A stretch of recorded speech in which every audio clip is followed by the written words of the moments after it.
Así vamos a continuar con el mensaje en Ezequiel.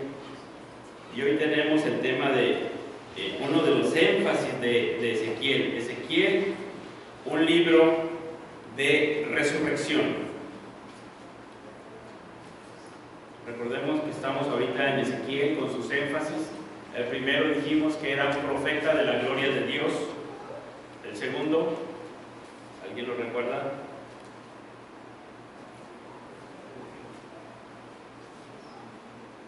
Una historia de amor, exacto. El tercero, el profeta del nuevo pacto. Y el cuarto, un libro de resurrección. ¿Estamos? Sí, Ezequiel, o estamos en otro estudio ahorita. Sí, estamos en Ezequiel, bien metidos. Ezequiel nos va a hablar de resurrección, pero no solamente de la resurrección del Señor Jesucristo, que es lo que estamos celebrando ahorita, ¿verdad? Hoy celebramos el evento que ha partido la historia de la humanidad, lo más trascendental para el mundo entero, para toda la humanidad. Y lo más trascendental no fue, no sé, el descubrimiento de la penicilina, la invención del iPhone, el viaje a la luna, la computadora, cualquier otra cosa. Lo más revolucionario y trascendental en la historia humana fue la resurrección de nuestro Señor Jesucristo. Eso hizo un cambio total. Imagínate, vencer la muerte. Vencer la muerte. Todos tenemos experiencias con muertes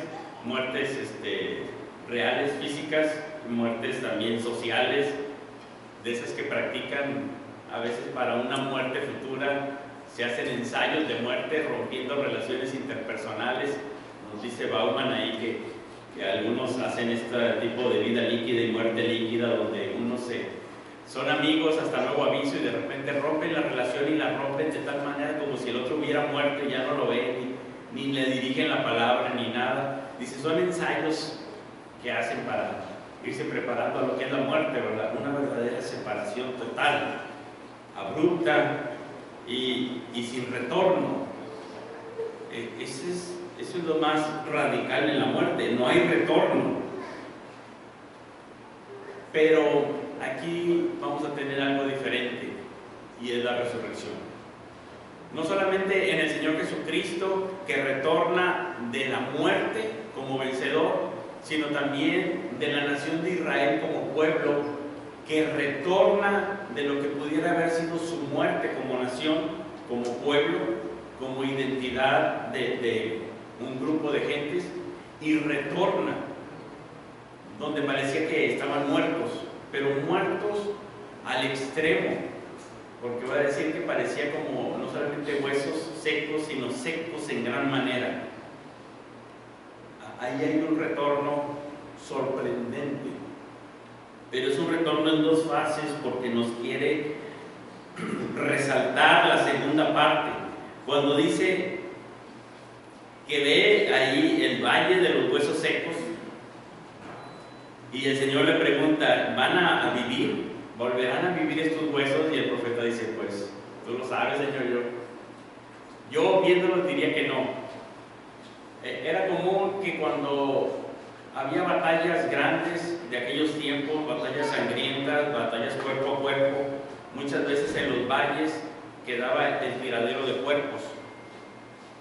Pasaban los días y había algunos sobrevivientes que se tardaban días en ir sepultando todos esos cuerpos. Aquí el profeta está viendo como si hubiera ocurrido la batalla, hubieran quedado todo el pueblo ahí muerto y no hubo quien los sepultara, y quedaron así extendidos, se pudrieron, se quedaron en huesos, los huesos se secaron y quedaron así un valle lleno de huesos del ejército que estaba ahí, de los soldados, de la gente, de los que huían, toda la gente estaba ahí tirada. ¿Sí? Hombres, mujeres, lo que sea, todos estaban ahí tirados. Y vio esos huesos y dijo, este es mi pueblo que fue llevado cautivo, ¿verdad? Y quedó seco. Y entonces le dice, profetiza a esos huesos, y empezó a ocurrir esto del temblor, esto de que se empezaron a juntar los huesos, cada huesito buscó el suyo. ¿Se imaginan eso? Así como un thriller de esos de ahora de, ¿cómo se llaman esos zombies y esas cosas que empiezan a juntarse todas las piezas? Y luego tendones y ligamentos y piel, músculos, todos, y ya se hace. Y están ahí ya de pie todos los cuerpos enteritos, su ojo en su lugar, su corazón, no sé, los dedos en su, no estaban cambiados, todo en su lugar. Pero dice para la segunda fase, que es la que quiere resaltar, porque Ezequiel le dice, pues ya están aquí, pero no tienen vida. Esa segunda fase es para remarcar algo en la visión, que necesitaban el Espíritu de Dios. Era indispensable la vida de Dios. Y hasta que no le dijo, profetiza al Espíritu y que venga de los cuatro vientos, que sople, entonces tienen vida. Entonces tienen realmente vida. Aunque fuera un cuerpo entero, no estaba vivo. Necesitaba el Espíritu. Recuerdo en una ocasión en el Facebook con eso, uno de esos teólogos de Facebook, ¿verdad?, que a veces dice cosas raras. Algo quería decir, pero puso, lo espiritual no tiene nada que ver con lo corporal. Como no sé qué quería decir o a quién estaba hablando, como diciendo que pues si hay algo, una verdad o alguna experiencia espiritual, no se va a manifestar luego en algo corporal, como no sé, yo me imagino que alguna emoción o alguna cosa, y yo le puse ahí, y si le quitas el espíritu al cuerpo, ¿qué sucede? Se muere. Entonces se me hace que eso espiritual sí tiene que ver con algo, con lo corporal, ¿no? Algo le agrega, algo le da, porque si se lo quitas, está muerto. Entonces, algo que es inmaterial tiene un efecto en su cuerpo. Ya no respondió nada, no sé qué estaba él pensando, ¿verdad? No sé si me bloqueó o ya no sé. Ya no supe yo nada, ya no vi respuestas. Ya no quería platicar sobre el asunto, porque le puse ahí algunos pasajes, ¿verdad?, del Antiguo y Nuevo Testamento, ¿verdad? Pero aquí es muy claro.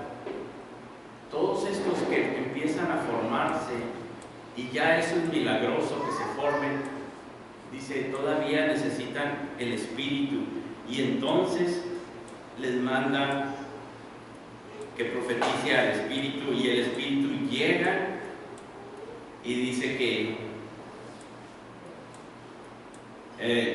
Espíritu, ven de los cuatro vientos y sopla sobre estos muertos y vivirán. Y profeticé, y entró Espíritu en ellos, y vivieron. Un ejército grande en extremo.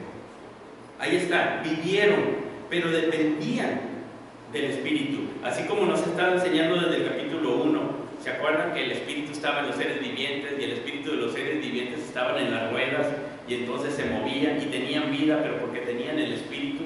Sin Espíritu no tienen vida ninguno de los seres vivientes, ni las ruedas con ojos, ni nada. Nada se logra si no está ahí el Espíritu. Y ese es el Espíritu de vida. Dios es el que da esa vida. Dios es el que desde el Edén sopló en aquella forma de barro aliento de vida, y entonces fue el ser humano un hombre, un ser viviente. Pero Él sopló, no solamente fue barro tomado de la tierra. Así también aquí ocurrió, aunque se juntaron, necesitaban el Espíritu. Y es muy importante esto, no hay verdadera vida sin el Espíritu de Dios. La verdadera resurrección es una regeneración obrada por el Espíritu de Dios, no solamente en cada uno de nosotros cuando venimos a Cristo, sino también corporativamente. No los levanta nada más como individuos, sino como pueblo. Dios obra esto y le dijo a Nicodemo, tienes que nacer de nuevo, nacer del Espíritu. El viento sopla de donde lo oyes, no sabes de dónde viene, a dónde va, pero ahí está. No es corporal, pero ese es el que te da vida. La vida de Dios, la vida real. Y ese es el que te levanta, pero no solamente como individuo, sino más aún como pueblo de Dios. Y entonces ellos fueron un pueblo.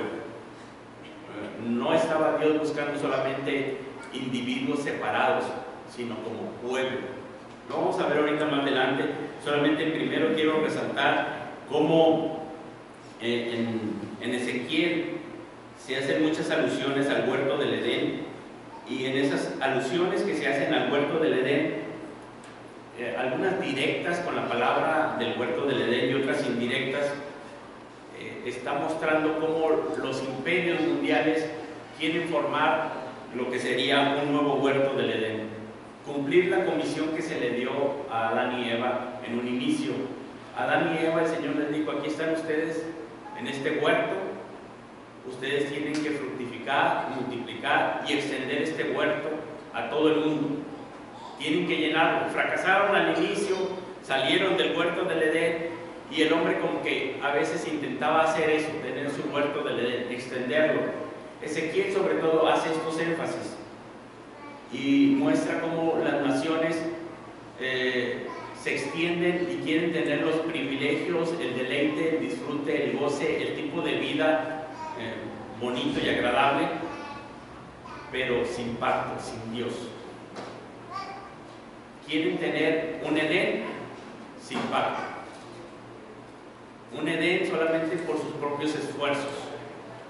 Y entonces Ezequiel va a decir, los va a comparar con árboles y con huertos, y les va a decir: uy, sí, ya, de una forma como irónica, ya seguramente hasta los árboles del huerto del Edén te envidian, donde has crecido tanto. Vamos a ver, por ejemplo, Asiria, Ezequiel 31. Ezequiel 31, del 3 al 16. Muchos de estos pasajes son poéticos, pero tenemos que ver cómo los están comparando a estos imperios con el huerto del Edén. Ezequiel 31, del 3 al 16. Voy a leer la nueva versión internacional que traigo aquí. Fíjate en Asiria, que alguna vez fue cedro del Líbano, con bello y frondoso ramaje.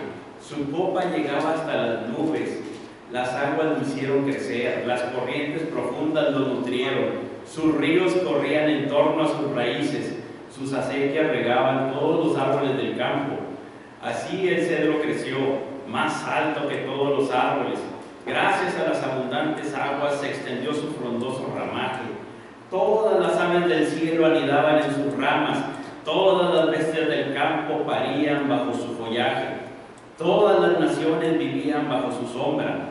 Era un árbol imponente y majestuoso, de ramas extendidas, sus raíces se hundían hasta las aguas caudalosas.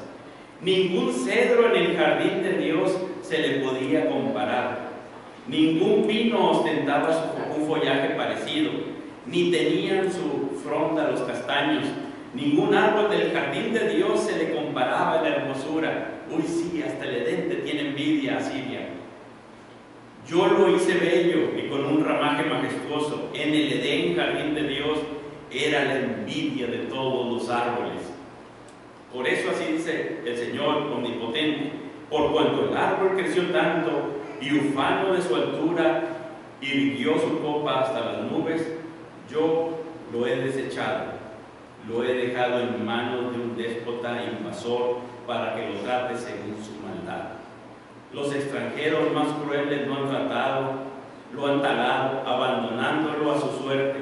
Sus ramas han caído en los montes y en los valles yacen rotas todas las cañas del país. Huyeron y lo abandonaron todas las naciones que buscaban protección bajo su sombra.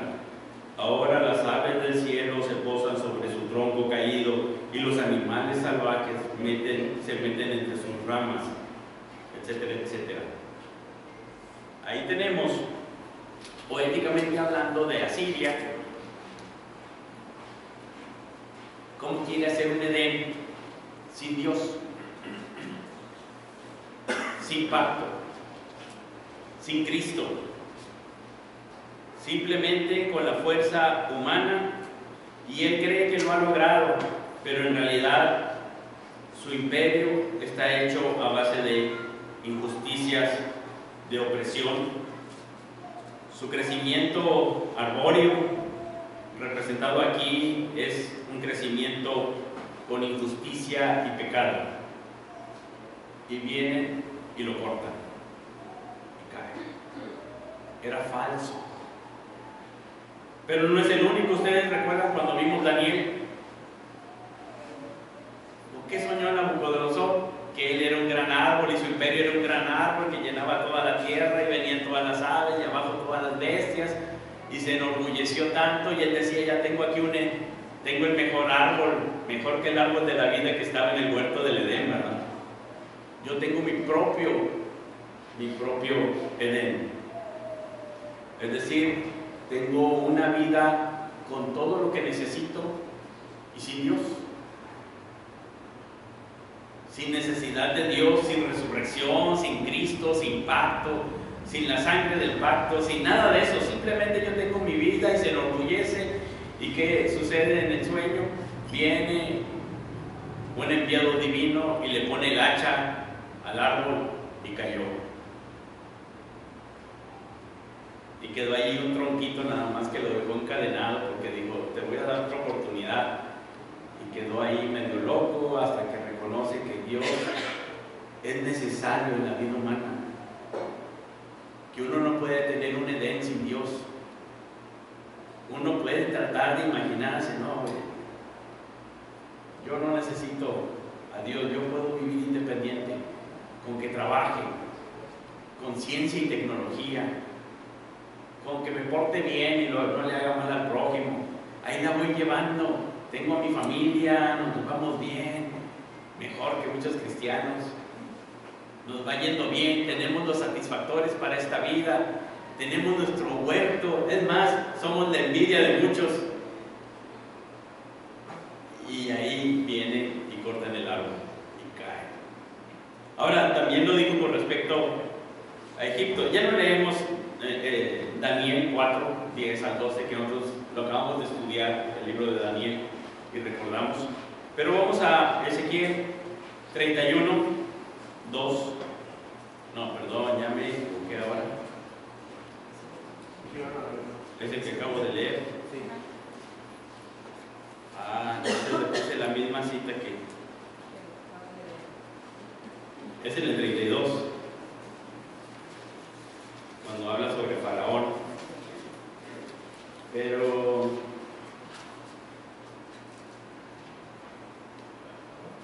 como lo tengo en la versión internacional y no en la Biblia de lectura diaria, 30.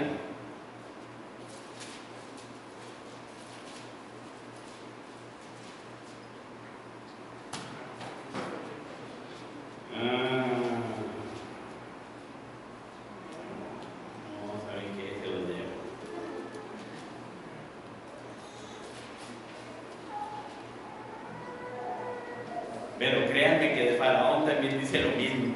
Dice: creciste así como un árbol frondoso, y también dice lo mismo. Los árboles del Edén te tenían envidia. Uy, sí, lo tienes todo. Y aquí el asunto es que realmente los egipcios creían que el Edén original, una especie de Edén original, estaba en uno de sus montes, y que de ahí de Egipto iba a salir realmente este Edén hacia todo el mundo, y que ellos eran la potencia, por así decirlo, en cuestión de imperios, y ellos creían que realmente el bienestar para toda la humanidad iba a salir de Egipto.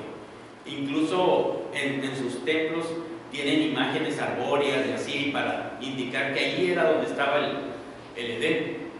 Y hace Ezequiel algo similar, muy poético, muy bonito. Les dice muchas cosas bonitas: creciste y fuiste frondoso, fuerte, vigoroso, tenías todo en la vida, buenas cosas, todos te buscaban, venían a ti, pero luego te cortaron, caíste y ya todos se fueron. Todos se fueron a buscar otro árbol a donde ir a hacer nido. Y así el ser humano puede ir y hacer nido bajo la ciencia y tecnología, como nos dijeron en algún tiempo. Yo recuerdo cuando estaba de estudiante que decían: la ciencia y tecnología nos van a ayudar automatizar las cosas de tal manera que nosotros los seres humanos tengamos más tiempo. Y yo todavía no lo veo. Y sí, las cosas están más automatizadas, pero yo no tengo más tiempo así de que libre. A mí me dijeron que iba a tener más tiempo libre, que la ciencia y tecnología iba a automatizar las cosas y que como todo iba a estar con computadoras, yo podía hacer otras cosas mientras la computadora trabaja haciendo lo rutinario. Y yo todavía estoy así haciendo lo rutinario y programando la computadora. No he tenido tiempo libre, me mintieron. Pero así cada generación le han dicho algo donde ellos van a poder tener una vida mejor sin Dios. No se necesita a Dios, lo podemos echar fuera, sin pacto, sin Cristo, sin resurrección, sin ninguna de estas cosas, simplemente con el esfuerzo humano. Y todos estos imperios han resultado ser injustos y pecadores, y esa ha sido la base de su bienestar. Han ampliado un imperio y lo han hecho a base de cosas injustas, de tal manera que otros han pagado los platos rotos, ¿verdad? Y no importa que quieran hacer grande América otra vez, sin Dios no se puede. O sea, lo puedes intentar y puedes decir que ya está grande otra vez. ¿Y hacerlo grande qué significa? O nosotros que estamos ahorita en la época del bienestar. ¿Ese bienestar qué significa? Pues un sistema de salud como el de Dinamarca, dicen, becas para los jóvenes, que todos estudiemos, que el que no encuentra lugar encuentre su lugar y que se la va a pasar bien. Sin Dios no se necesita ni Dios ni pacto. Todos los imperios han hecho esto, lo siguen haciendo y lo seguirán haciendo porque seguimos creyendo que podemos hacer un huerto del Edén por nosotros mismos. Y esa similitud la va a tener aquí, esa analogía la va a tener aquí Ezequiel por todas partes. 31:3.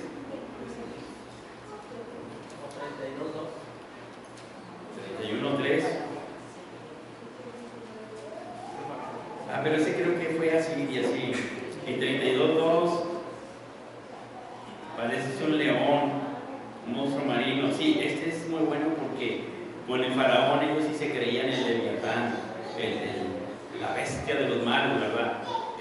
Ese ser mitológico al que nadie le puede hacer frente y hace lo que quiere, ¿verdad? Y resulta que no fue tan grande, porque cada uno de estos imperios cayeron, es lo que está enfatizando aquí su juicio. Entonces Egipto decía, yo soy el mero mero, y vino Babilón, vino Asiria, y luego Asiria dijo, yo soy el mero mero, y vino Babilonia, y luego Babilonia dijo, y vinieron los persas, y luego los persas dijeron, ahora sí yo soy el Edén, y vinieron los griegos, y los griegos dijeron, y vinieron los romanos, y los romanos dijeron, ahora sí va a haber bienestar para todos, porque viene el derecho romano, y era la paz a través de la violencia, la paz a la fuerza, y todos estábamos en paz, o te ponían en paz. Y ya, esos eran los conceptos, y así han seguido los imperios a lo largo del tiempo. Ezequiel no vivió tanto, pero si hubiera vivido hablaría de nuestros imperios reales de hoy en día, ¿verdad? Y hablaría de la guerra de aranceles y la guerra tecnológica, y hablaría del COVID, y hablaría de otras cosas, ¿verdad? Pero no habla de eso. Pero creo que el principio es claro. Cuando resucitan estos huesos y se forman, y aunque ya estén físicamente enteros, corporalmente enteros, necesitan algo más. Esa no es resurrección hasta que no viene el Espíritu. Y cuando llega el Espíritu, viven. Es entonces que Él dijo, viven. Ahora ya tienen vida. Y se hizo esa transformación. Esa fue una visión de Ezequiel, que luego se la va a transmitir a los israelitas, que ellos estaban diciendo, ya no tenemos esperanza, ya se acabó, somos como huesos muy secos, no hay nada más que hacer, se acabó.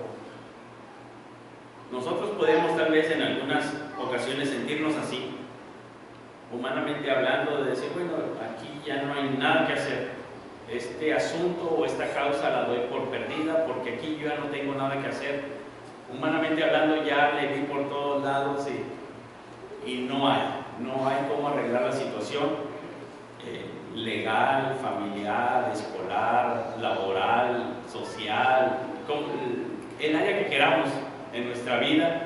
Muchas veces nos topamos con cosas así, donde decimos aquí ya no hay mucho que hacer, ¿verdad? Pero ahí es donde hay que esperar. El Espíritu de Dios hace una obra nueva aquí y trae un aliento de vida que entra en ellos y que los saca, los trae, los vuelve a ser pueblo y dice, entonces sabrán que yo soy el Señor, porque yo lo habré cumplido. Y eso es extraordinario. Yo quiero ligarlo esto a Efesios capítulo 4. Efesios nos va a hablar cómo nosotros, ahora ya no habla aquí, hace una analogía en Ezequiel de dos pueblos, y el pueblo del norte y el pueblo del sur, y los pone en dos palos sus nombres, la tribu de Judá y la tribu de Israel, y esos dos palos los une como si hiciera un injerto. Cuando rompen una rama y luego rompen la otra, las unen, las enlazan. No está hablando de palos sueltos, sino de varas vivas que puedes injertar y entonces reciben la savia y empiezan a dar fruto y ya son una sola rama, ¿verdad? Las amarraron, no sé si han visto esos procesos tan agropecuarios, ¿verdad? Ya estamos en la gran ciudad. Pero algunos a lo mejor lo han visto o a sus padres hacer esto, ¿verdad? Del injerto. Es lo que está hablando aquí y los hace como estar en el mismo árbol, ser una sola rama, ser un solo pueblo. Los une por un método de este tipo. Ahora, Efesios no nos va a decir el apóstol Pablo que es el pueblo del norte y el pueblo del sur, sino que va a decir son los israelitas y los gentiles a los que unió Cristo. Dice, los unió con la sangre de Cristo. De los dos pueblos hizo uno. Quitó la pared intermedia que los separaba y los hizo uno en la sangre de Cristo. Uno en Cristo. Entonces Cristo es la vid verdadera y en Él somos injertados los gentiles para ser uno con Él, para tomar de su savia y dar de su fruto y tener de su vida. Y hace una obra extraordinaria. Quisiera ver primero el 1, 22 y 23. Fíjense cómo dice: Dios sometió todas las cosas al dominio de Cristo y lo dio como cabeza a la iglesia, a toda la iglesia. Esta, que es su cuerpo, es la plenitud de aquel que lo llena todo por completo. Aquí está. Imagínense como si nosotros fuéramos huesos secos, muy secos, unos más secos, pero todos nos vamos juntando y la cabeza es Cristo y se forma un cuerpo, un solo cuerpo, como un solo pueblo, y nos juntamos todos y de repente llega otro y salen tendones y salen coyunturas y salen tuétanos y salen demás ingredientes, ¿verdad? Todo se llena ahí. Fíjense lo que dice en el 4.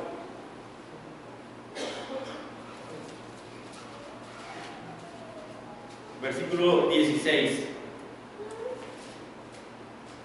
Por su acción, todo el cuerpo crece y se edifica en amor, sostenido y ajustado por todos los ligamentos, según la actividad propia de cada miembro. Ahí están todos los miembros juntándose, pero tienen la vida de Cristo. El Espíritu de Cristo es lo que hace eso.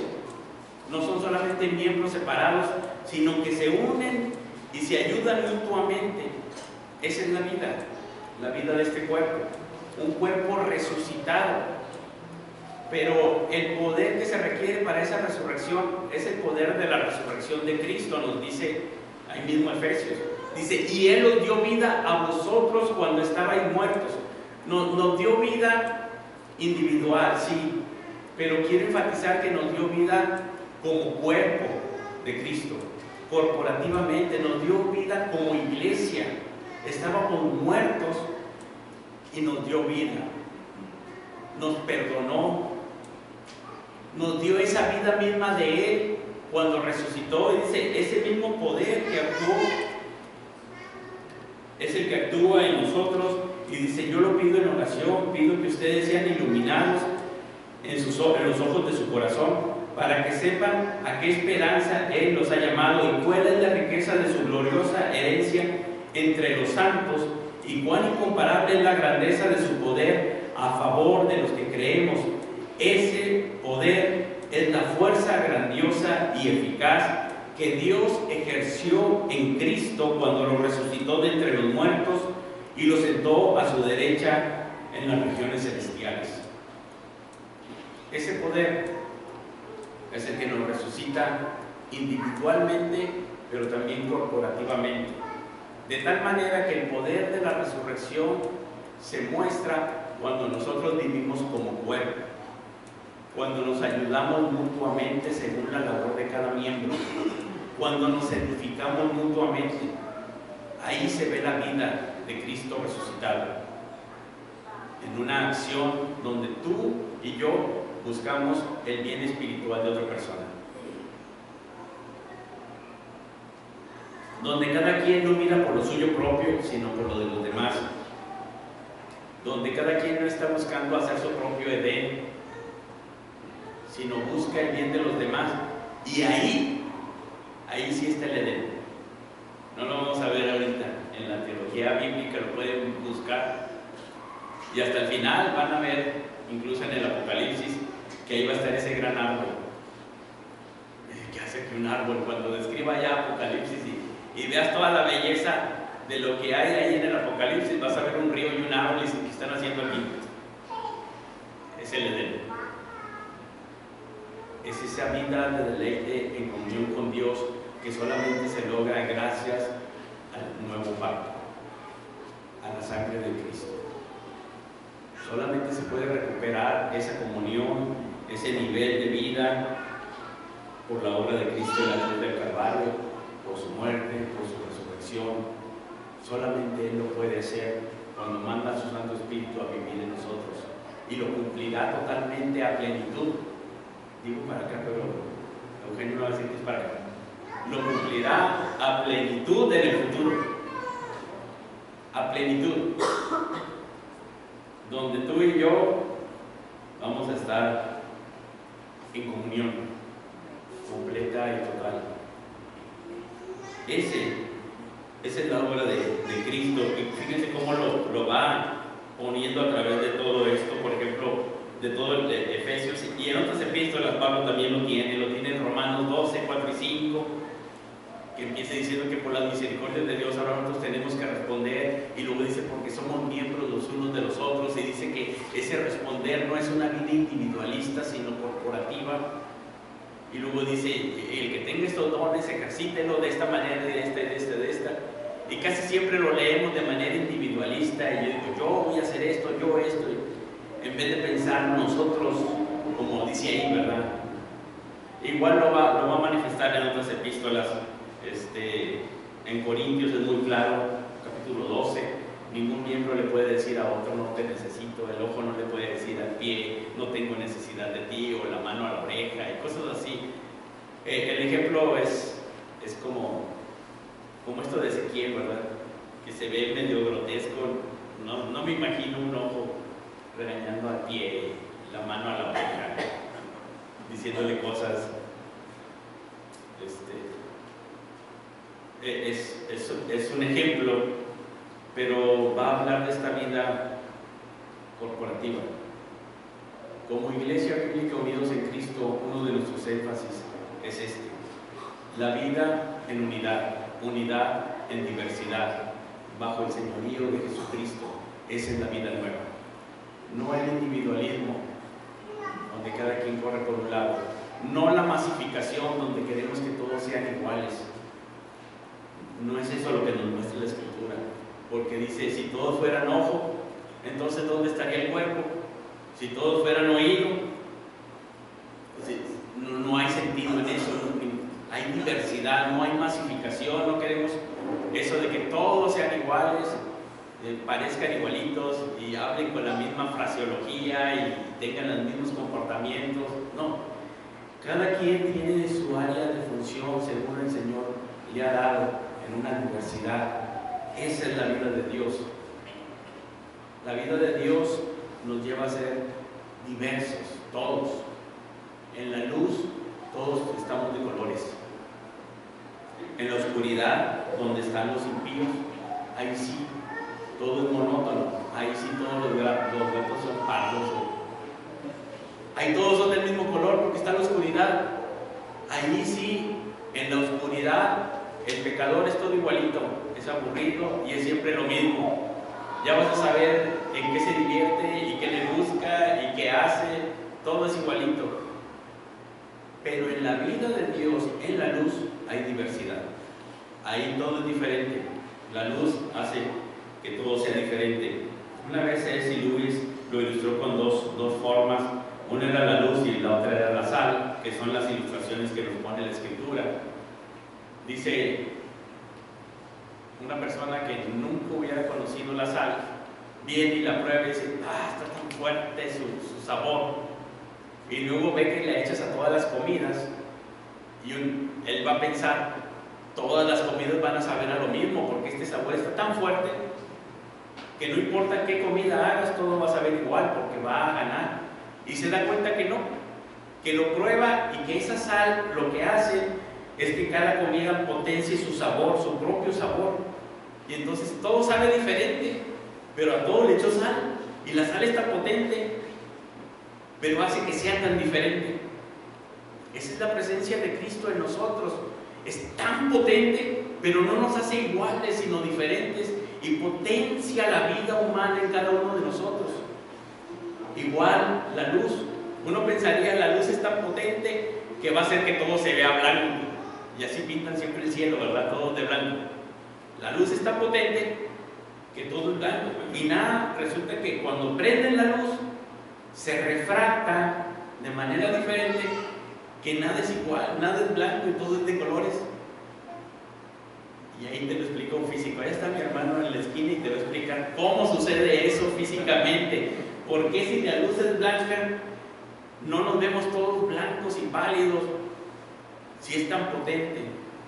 Ese es Cristo en nosotros como la luz, no haciéndonos a todos iguales, sino dándonos esa vida de unidad en diversidad y potenciando la vida de cada uno en diferentes maneras, y se ayudan mutuamente según la actividad de cada uno para ir edificándose y el cuerpo crece unido en amor. Ese es el poder de la resurrección de Cristo.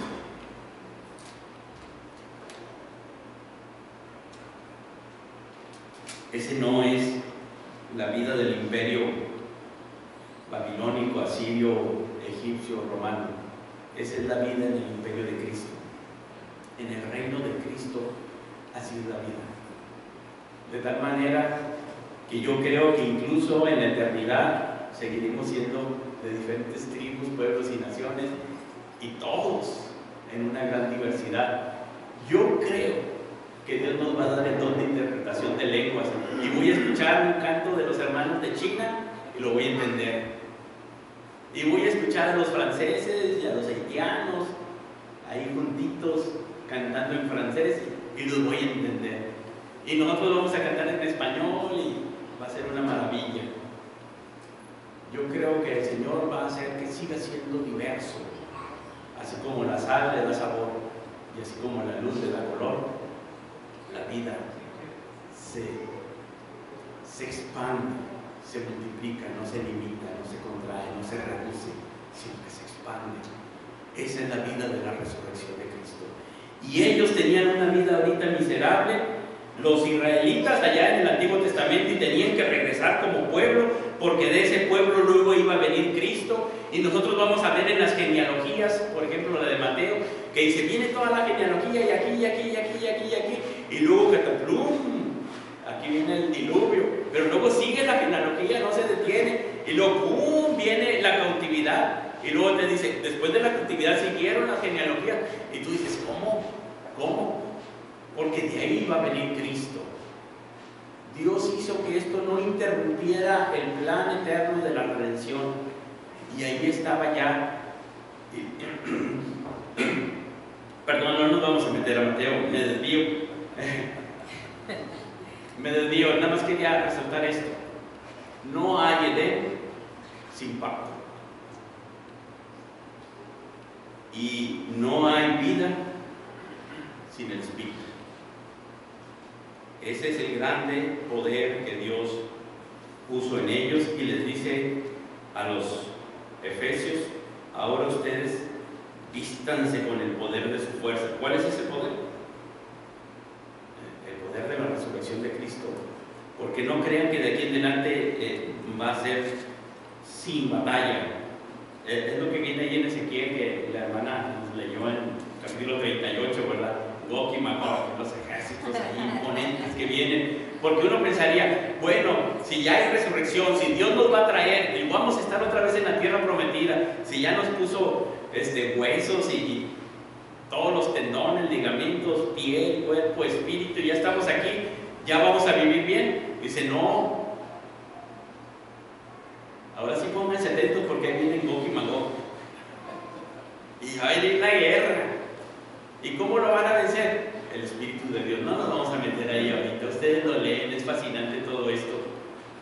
Igual nos va a decir a los efesios: ustedes eran ajenos al pacto, ajenos a los pactos y a la promesa. Ustedes estaban sin esperanza. Así como los israelitas allá en la cautividad estaban sin esperanza, ustedes estaban sin esperanza. Y ahora son un cuerpo en Cristo, y ahora crecen y se fortalecen. Y dice, ahora vístanse las armas de la potencia de Dios para que resistan al maligno. ¿Cómo van a venir ataques? Sí, y vístanse la armadura. Y por ahí tienen un estudio que estaban viendo las damas de la iglesia, y que ya lo acabaron, y ya están bien armadas. Y que dice, pónganse el yelmo y la coraza y la espada y el calzado y el cinto, y firmes en el Señor, y firmes en la oración, firmes en esta vida que Dios nos ha dado, una vida nueva, que es nueva y que es verdadera, pero que todavía no es perfecta y gloriosa como lo será un día. Hoy celebramos el evento más trascendental de la humanidad, que es la resurrección de Cristo. Ezequiel nos habla no solamente de eso, nos habla de nuestra resurrección, no solo individual, sino como pueblo. Somos el pueblo de Dios por la sangre de Cristo. Somos el pueblo de Dios por la sangre de Cristo. Él nos hizo su pueblo, Él nos ha resucitado, y Él nos quiere dar una vida de comunión con Él y de comunión unos con otros, donde tú y yo busquemos intencionalmente el bien espiritual de otro. Esta semana piensa en eso. Esta semana, ¿a quién le voy a hacer un bien espiritual?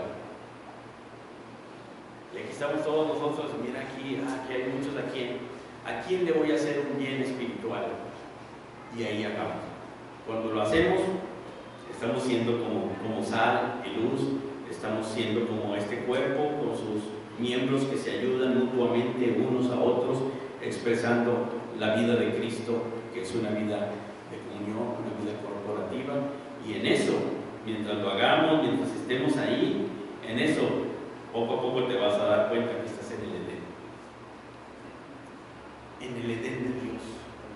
Edén en hebreo significa deleite. Sí. El jardín del Edén es el jardín del deleite de Dios. No sé si lo marcaron en alguna de las lecciones de Eclesiastés, pero ahí viene también esa búsqueda del Edén, en el capítulo 1 del deleite. No me voy a regresar, ustedes vean las grabaciones, pero creo que por ahí debió de haberse tratado en algún momento donde uno lo busca. Y si lo busca en el lugar equivocado, debajo del sol, uno puede estar envuelto en frustración de frustraciones, pero si lo busca en Dios, va a encontrar el deleite. Va a encontrar la vida, diríamos. Y si tú no has encontrado esta vida, pero Dios nos llama hoy a encontrarla en Jesucristo. El Evangelio de la gracia de Dios nos llama a poder nosotros creer en Jesucristo, en su obra en la cruz del Calvario, pedir perdón por nuestros pecados y entregar nuestra vida a Él y decirle que Él sea nuestro Salvador.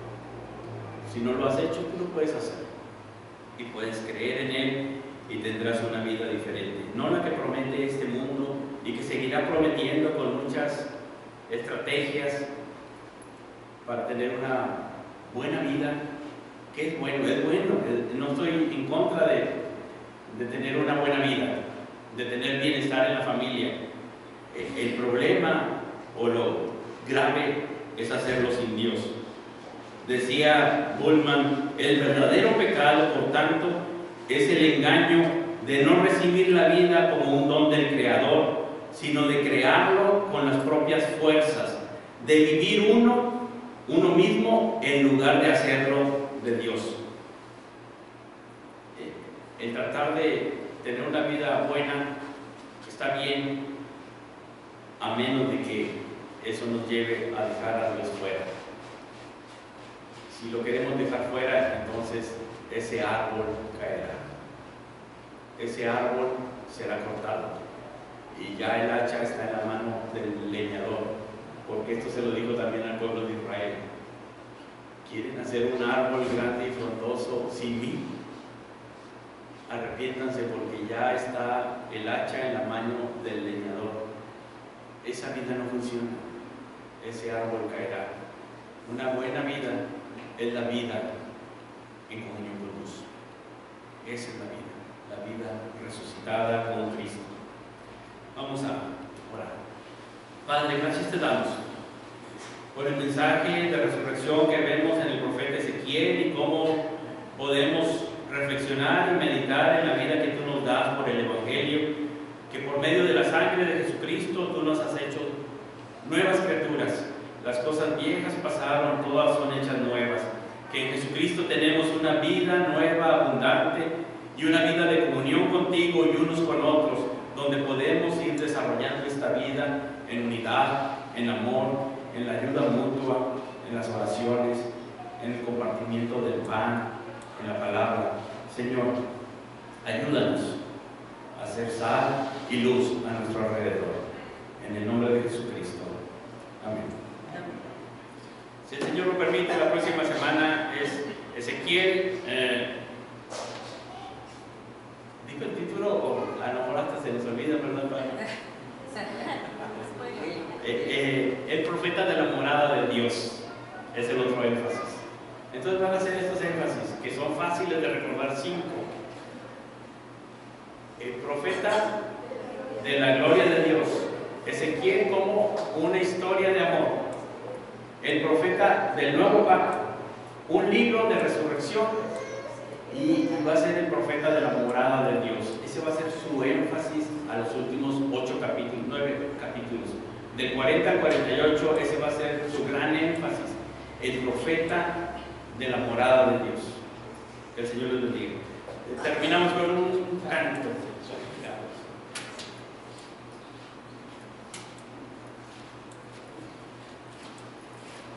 Me gustó esto que dice José Luis acerca del deleite. Y